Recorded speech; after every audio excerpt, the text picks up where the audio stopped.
See the apartment areas alumni village. Hello everyone, my name is Brett Bofo and I'm a residence coordinator for Big House, which is a combined sophomore and first year living hall.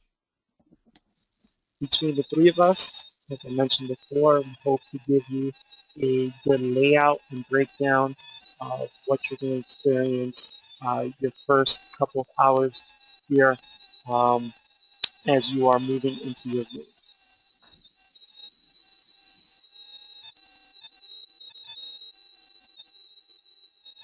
Okay, so let me just break down the residential areas for before we get started. So Purchase College has 8 areas on campus. 5 of them are residence halls. Residence halls include Big House, Crossroads, Farside, Outback, and Fort Awesome. Um, what categorizes them as residence halls is the coordination of the rooms. They're either suite style or they're singles, doubles, or triples. Um, None of the rooms in the residence halls have kitchens. We have, conversely, 3 apartment communities on campus as well. That is Alumni Village, the Old, and the Commons. So those are 3 distinctive apartment communities on the other side of campus, and we'll be going through a campus map later to give you a sense of the layout of the campus. So when we are at 100% capacity, we have about 2,700 students living on campus. So that is every building full, 100%. So it is a wonderful community. Um, Once you get on campus, there's 2,700 residential students. There's definitely always a buzz um, every minute, every night um, while you're living here. Our student and professional staff members live together. What that means is myself, Brett, and Kamaro, uh, as we actually don't, there's no place off campus that we live. We live actually on campus. Myself, I live in Fort Awesome, so even when I'm not in the office, I head over to Fort Awesome. Afterwards, what this provides is ability for me to interact with students even after hours. In Crossroads and Farside, those buildings are 100% freshman students. So in there we provide our first year experience. The B side of Big House is also all of freshmen, and with our first year experience at halls, the staff that oversee the area, the resident assistants who live there really are tuned into the needs of first year students. So from the moment those freshmen get here till the end of May, everything we do is to get them to learn about purchase, get them to have the experience so that throughout the year and throughout the whole year, they get the feeling of being a Purchase College student. All our resident assistants are required to do programs on campus, so these are different events and opportunities for our students to get involved, whether it's with another office or club and organization, so that either we bring those experience to the residence halls or we can create them anywhere on campus. So we have a very vibrant community of students here that we encourage to get involved, that we work with to create a lot of varied experiences for the entire campus community. So we're going to get into a little bit about some of the residence halls here, especially the ones that the freshmen they live. So the Crossroads building, it's located right, I would say, at the heart of the residential areas. Total, there's about 317 students that live in the building. It's right across from our dining hall. So students get hungry, they don't really have to travel too far out to get something to eat, as dining hall is right across from it. Contains the laundry facilities from all three areas in the basement level. Um, we provide campus cable, internet in room. So I know a lot of students do have cell phones now, but if a student wanted a phone in the room, they could request that from Campus Technology Services. For the internet, there is no wireless, so we ask all students to bring a Ethernet cord, and Ethernet cords are widely available: Walmart, Target, Bed Bath & Beyond. Far side, our far side building, it would be right next to Crossroads. It's actually across from the athletic building. It's the closest building that we have to the athletic building. Uh, the building is slightly smaller than Crossroads with 277 students. Contains the campus radio station on the basement level right outside the building.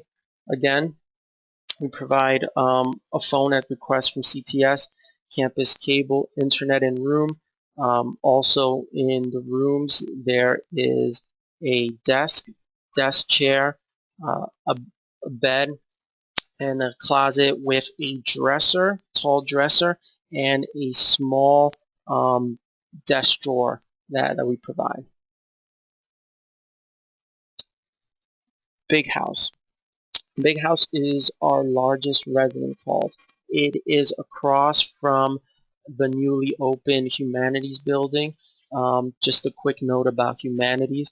For the past 4 to 5 years, it has been under renovations, so it has just opened and it'll be ready for fall 2015. So we're really excited. It's like having a brand new building on campus. Right across from the Student Center as well. So the Student Center, if you haven't heard, is one of our more livelier buildings where our student clubs and orgs and PSGA hold a majority of the large programs on campus. So it's right across from Big House. Big House was also the first, and I would say the only building to host Purchase Late Night, which was a late night weekly television show that was produced inside of the lounges. So we have very creative students at Purchase, and they make use of all the space. In the building, we provide, same as some of the others, campus cable, internet, Ethernet wire, the room. And we make note that these rooms require Ethernet wires still, because we're in the process of transitioning our buildings to wireless. So if you go on the main campus, some of the other buildings, you'll be able to experience wireless. We haven't quite gotten to Big House Crossroads and Farside, but are getting to them very slowly. Well, in the near future. All right, hi everyone again. This is Brett, and we're going to talk now about the typical room, floor, typical room and floor layouts. Denny already touched on what goes into some of the rooms, but we'll review that. This actually goes into all the rooms. There's a desk, a dresser, a bed for every resident, and then for the majority of rooms, there's also a closet for each resident. And then depending on whether or not the student is in a suite or in a regular double or triple, depends upon whether they will be utilizing a communal restroom located on their floor, or whether they'll be using a restroom located within the suite. All the restrooms that are located on the floor are for the communal ones, as we call them, are broken down by the sex of the floor. And then also, as Denny pointed out, for Big House, Crossroads, and Farside, the laundry facilities are located in the basement of Crossroads, which is accessible by all three buildings via the basement of all three buildings, and this is also how the students will get to the dining hall, as Denny mentioned earlier. And then you'll find once you get here on the first day that there may be something that seems a little odd about your room or off, and if there is a maintenance issue that you'd like to report, we will have RAs that are available, and RAs are resident assistants who will be able to take note of maintenance issues and file work requests that will then be processed by our office and will be fixed by our maintenance workers and or looked into. And then additionally, with the kind of communal aspect of living in the building and living, having like all these shared spaces, each building has lounges located in most cases either in a particular wing or on each floor. And this allows for students to kind of like hang out with each other and meet new people. And this is where most of the RAs will host programs. And then also while the weather is good, we do programs outside. And so basically it's just a great opportunity for other residents to meet each other. And then the next thing we're going to talk about is the mailroom and receiving packages. If your student has a question about how to receive packages, they can find out what their mailbox is by logging on to My Heliotrope. And then you should see right now on your screen a form on the format that should be used for sending letters or packages to your student. Okay. And then additionally, like I said earlier, my name is Brett Bofo, and I'm the residence coordinator for Big House. And then Susie Farner is the residence coordinator for Farside, which is an entirely first-year hall. And then Shantae Richardson is the residence coordinator for Crossroads, which is the other entirely first-year hall. And then we have, working for our office, a significant number of student staff members that hold various positions across campus and come from kind of all walks of life and years and degree programs. We have RAs, which are the resident assistants who live within the buildings and who each RC supervises. And they're there to provide conflict resolution to residents when they may be experiencing conflict. They program, do social and academic programs for residents. And they also help residents with maintenance issues and acting as a general referral service to different offices on campus, such as the Learning Center, the Advising Center, Career Development Center. And then we have OAs, which are our office assistants, and these students work in various offices that are affiliated with ours on campus, and they help out a lot with the administrative tasks, and they're most likely who you will speak to when you call with a question, the first person that you speak to. And then we also have the student programming assistants, and these students kind of function in a student life aspect, and they do programming for the campus, for the entire campus, as opposed to just for a specific residential community. And they worked with our assistant director of student involvement in putting on these large-scale programs, planning them, and just having a very heavy involvement in that process. And then lastly, I'm going to talk a little bit about university police and safety on campus. So you'll see here there's different types of information, and these are services that are provided by university police in cooperation with our office. So guest information and guest registration and guest passes, all of those run through the Office of Community Engagement, and those processes will be gone over with your students during their first floor meeting, and then the RAs are available because they're on duty each night to help answer any questions and register guests.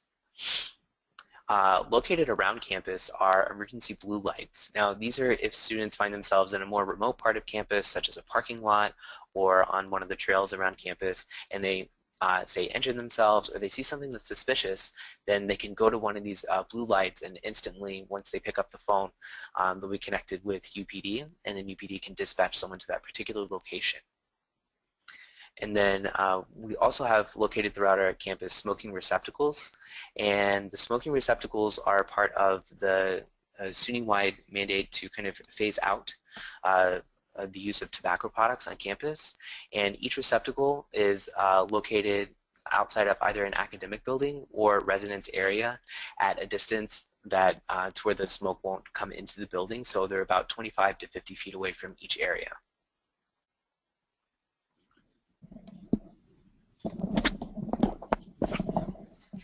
Hello everyone, my name is Kamara Abubakar, and I'm the resident coordinator for Alumni Village, one of the 3 apartment buildings. My session, I'm going to talk a little bit about things that you need to do in terms of moving in to make your transitioning go smoothly. Um, so we have various times in which you all need to move, and it is important that you all abide by this time in order for us to help you move in easily and well. On Friday, August 28, 2015, those living on the third floor will be able to move in early at 8 a.m. Those living on the second floor will be able to move in at 9 a.m. And then those on the ground floor, which is the first floor, will also be able to move in at 10 a.m.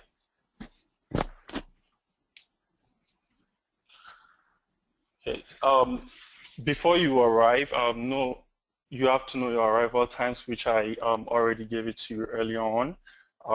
And then I'm going to give you a little bit of a parking list that suggestions on some lists that you need to make before you come in or move in. So a few things such as you have to get a twin extra large bed skirt, a pillow, throw blankets, an alarm clock, laundry soap and or detergents. We also have a mall store which is located right on campus where you'll be able to buy some groceries if you need to. We also have a vendor that provide students with micro fridges that's the only kind of fridge that's allowed in the halls. So it's important that you come in and we'll give you that vendor's number and name so you could get those.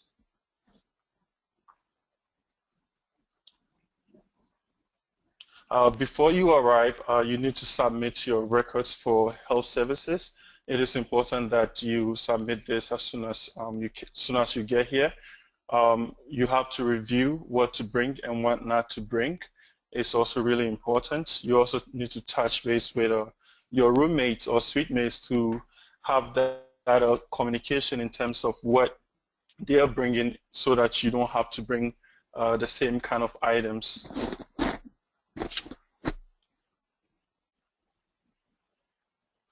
So the moving day, be prepared for all types of weather. We really don't know what's going to happen on that day, so it might rain, it might not. So you just need to prepare yourself when you're moving for the weather. Bring moving bodies. Make sure you wear closed-toe shoes. It's really important you do that so you don't have anything falling on your toe or anything. So make sure you come in with help, people that will be helping you move your items. We also have some students helping you all to move in, but again, it would be really important that you bring your own people who will help you.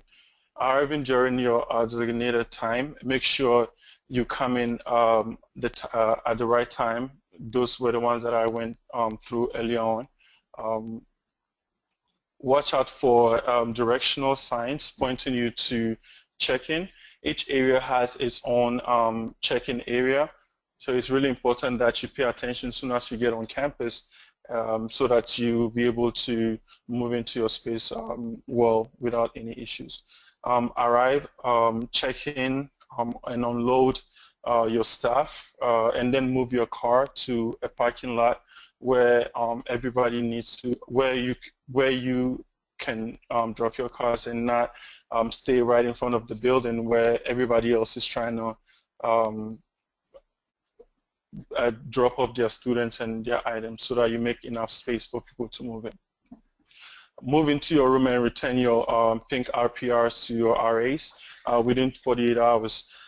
Each and every one of you will be provided with an RPR, and what an RPR is, there is your room report, which indicates all of the things that is in your room and the condition of your room at that moment.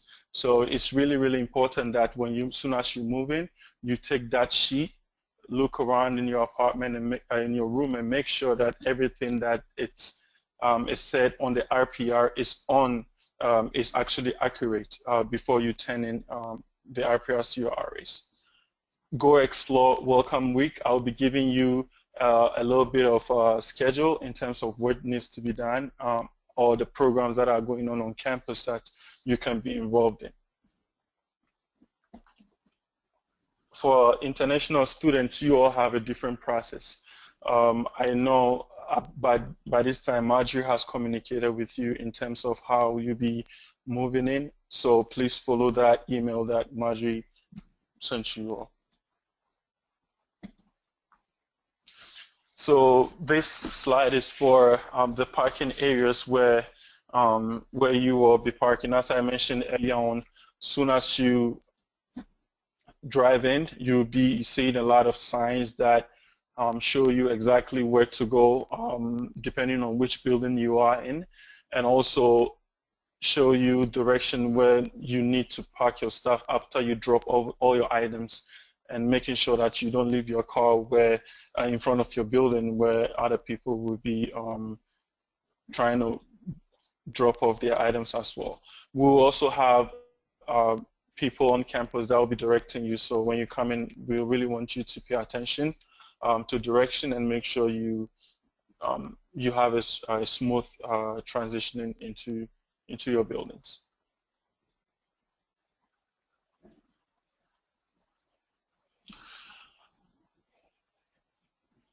These are some dates to keep in mind. For Welcome Week, on that day we'll be having branch first year seminar, which starts from 12 to 1 p.m. It's going to be in various locations. We also have the book bookstore, which is going to be open from 1 to 2 p.m. In the recital hall. We have an event speak up from 2 to 3 p.m. in the recital hall as well. Addiction to Ink Film is a movie that will be showing, which is going to be from 3 p.m. to 5 p.m. Also in the recital hall. You all have dinner from 5 p.m. to 6:30 p.m. in the dining hall. Review is a great program that show that RAs, so resident assistants, put together to welcome you all. So it's really important that each and every one of you show up. It's amazing, it's life-changing, and it's fun. Before moving on to the next slide, oh, thank you, Kamal. But before moving on to the next slide, I also want to point out the August 28th event.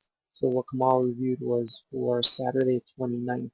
So for the students moving in on the 28th, basically you'd be moving in from 8 a.m. until noon, and then all the people on campus will get together for a family barbecue. After that, we'll head to the to your hall to have a floor meeting with the RA, dinner. We'll also have moving on the lawn and laser tag, and then before we move on to the other events.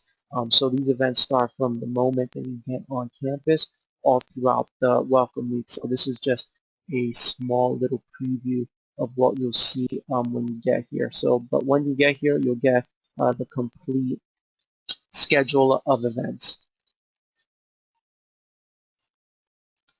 If you live very far away, we do want to note that there are accommodations for parents, because obviously we will check you in and hand you a key, but if you have any parents, an option for them to stay in would be right next door at Doral Arrowwood. So there is a purchase college rate, which is about 10% off. So this is a very nice hotel, indoor pool, just in case anybody wants to get their swimming in while you guys are checking in.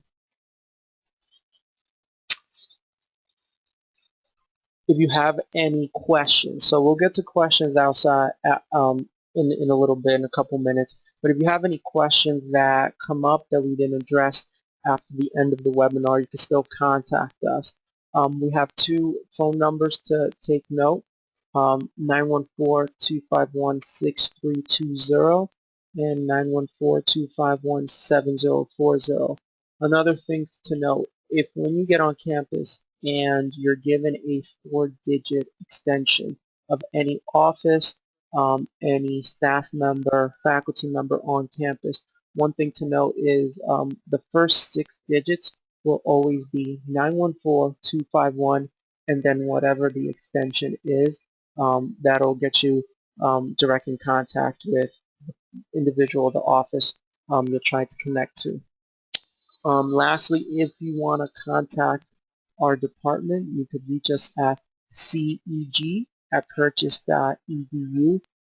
Someone will get to you within 48 hours. So at the moment, since we're still 2 weeks out, people will get to you the day of, but as we get closer to moving and there's a lot more interaction with our department, it might take a little bit longer, but we will definitely get back to you.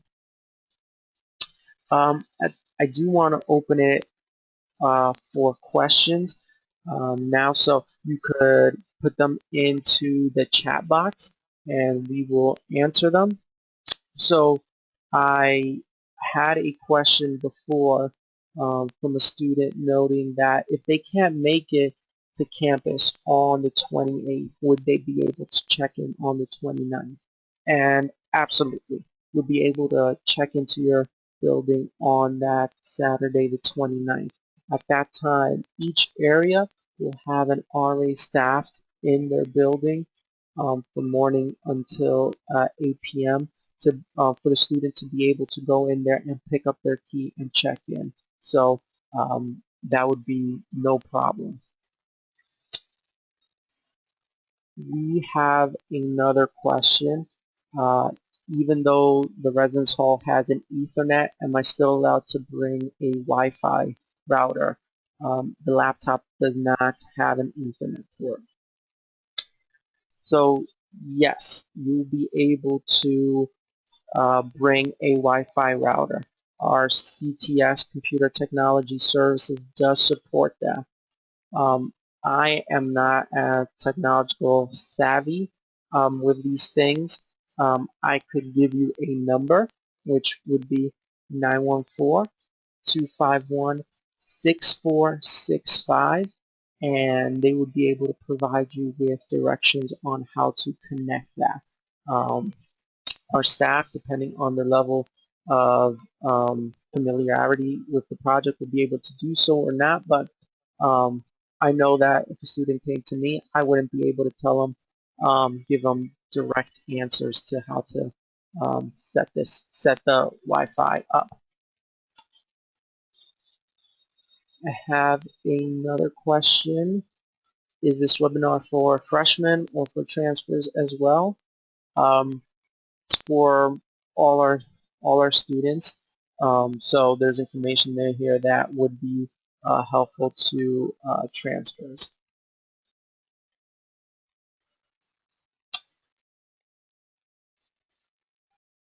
I have a question about laptop insurance. Do we offer laptop insurance? Now, to that, our office community engagement, doesn't offer laptop insurance ourselves.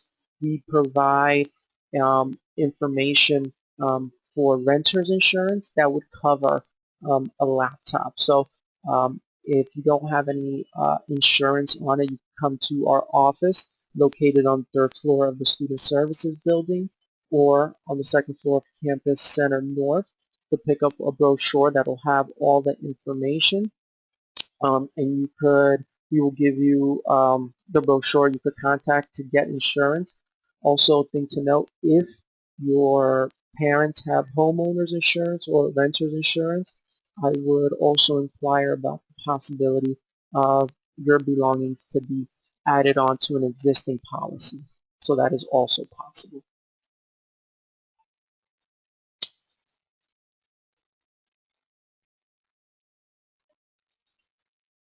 So I want to continue to open it up to questions.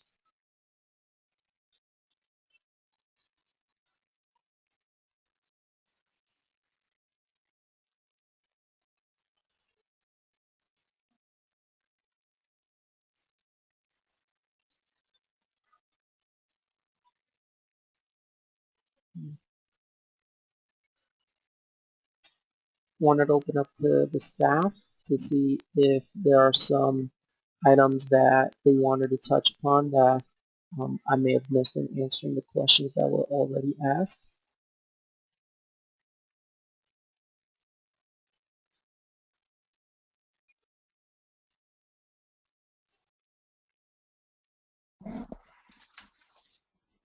Yeah, currently we don't have anything else to add, unless they have. And again, remember with the email and the phone number that was provided to you, if you have any extra questions that come up, please don't hesitate to call or let us know. And I'll give you the number again, 914-251-6320 or 914-251-7040. Or you can email us at ceg@purchase.edu. So there is a question, is there a place to find out what books they need, or will they be told on the first day? I'll open this up to the staff.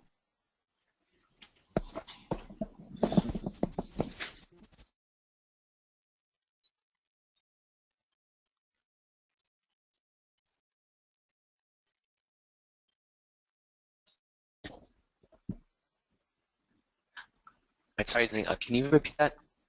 Is there a place to find out what books a student would need for their classes?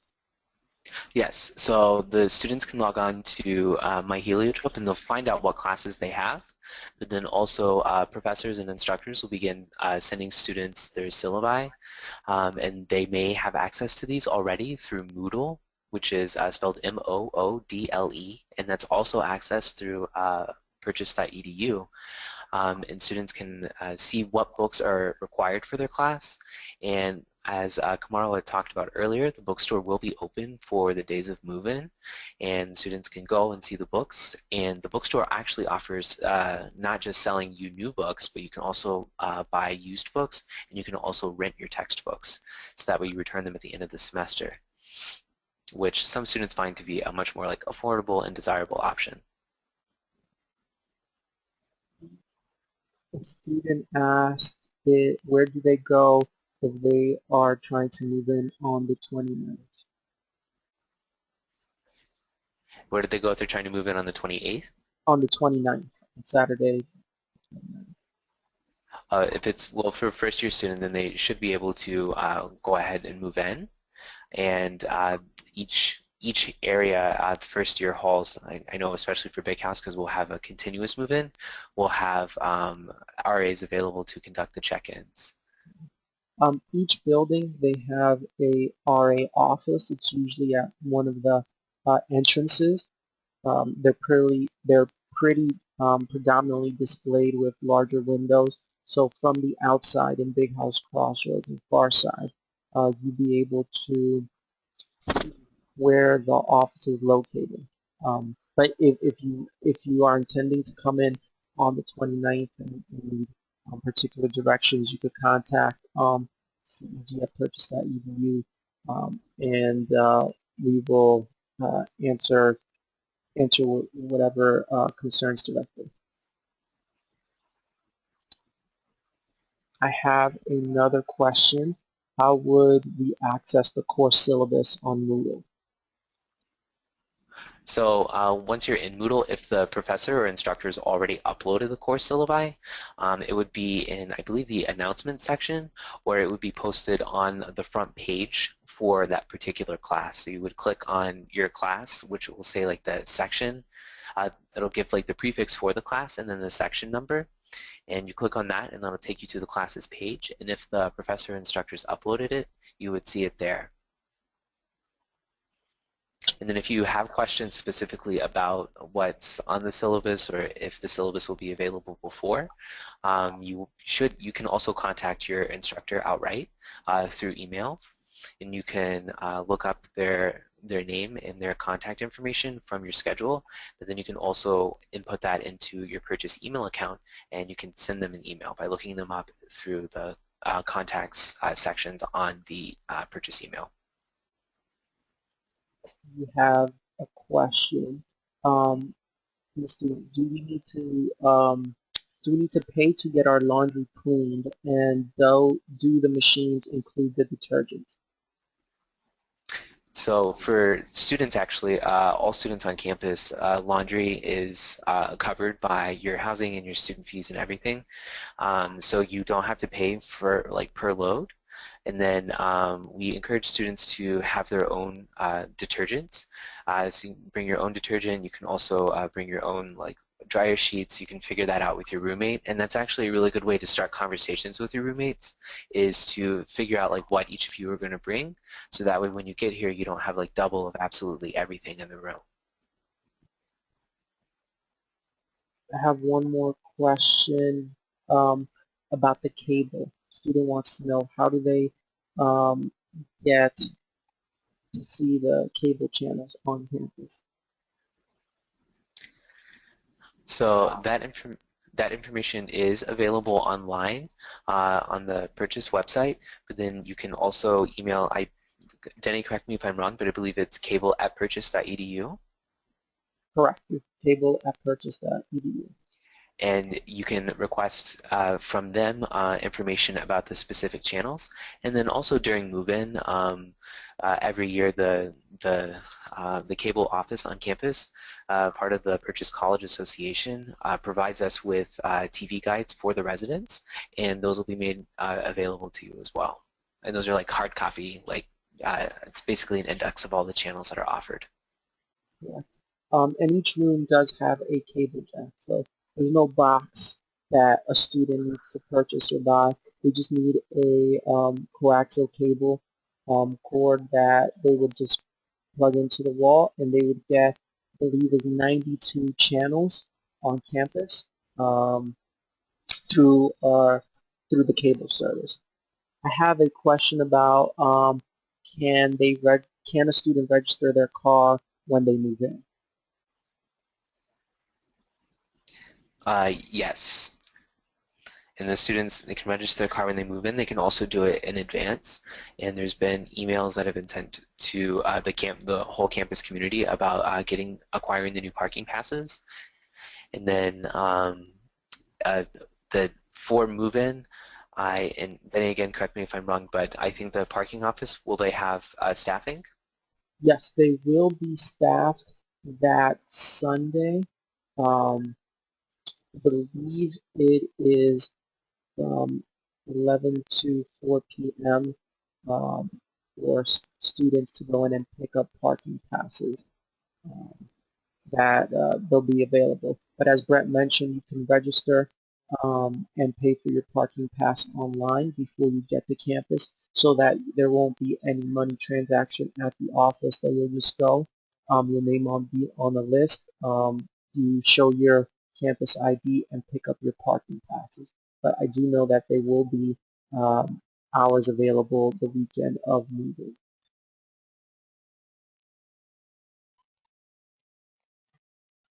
I just want to say these are wonderful questions.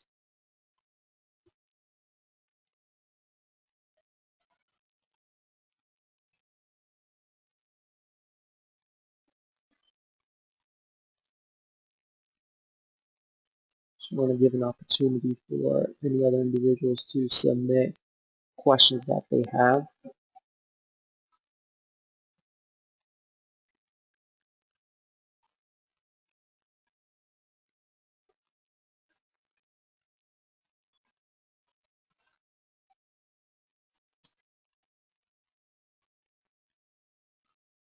I have a question from a student about paying less if living in a converted triple. Um, Yes, so students that do live in a converted triple the rate is less if they were in a design triple. So a design triple and a converted triple are two different price points, the lesser being in a converted triple. So that is correct. A student would pay less if living in a converted triple.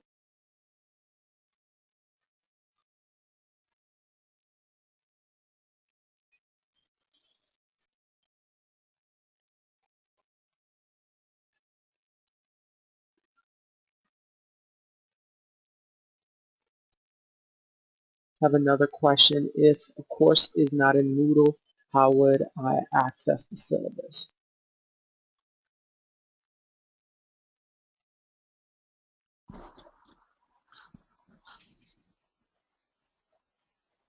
So, Denny, your question again? If the academic course is not in Moodle, how would the student access the syllabus? So some professors provide the syllabus on Moodle. Some of them also only give it to them in classes. So if it's not online, then you have to email the professor to see if he can or she can email you the class schedule or the class syllabus.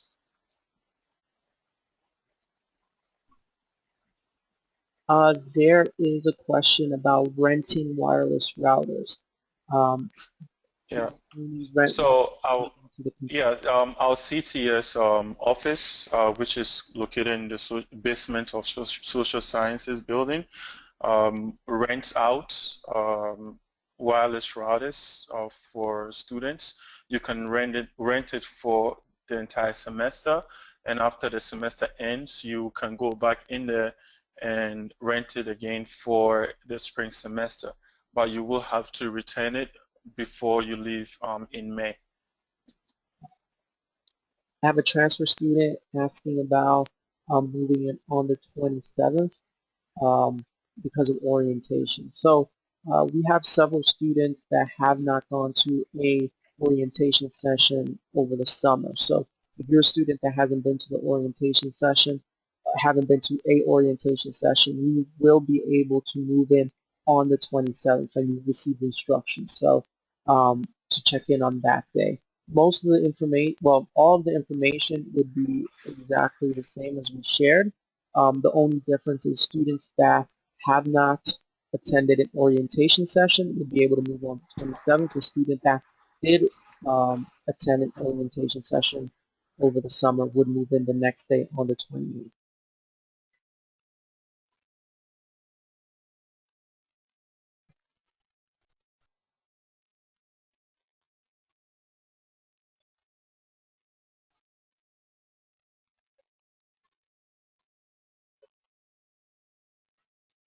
Just want to keep it open for a few moments longer. I have no more questions in our question bank. So if you want to get a last minute question in, um, hold it open for the group.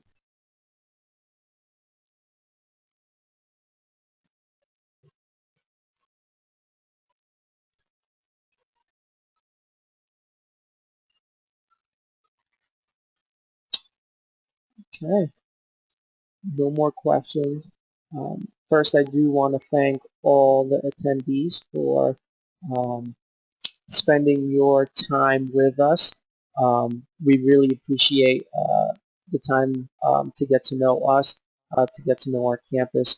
So we hope that we've helped you prepare for move-in and seeing you guys on the 27th, 28th, or 29th. So thank you so much. With this, I will conclude the webinar. Again, if you have any last minute questions or any questions that appear to um, that you can think of after we're done with the webinar, you can email us at ceg@purchase.edu. With that, thank you very much. Have a good night.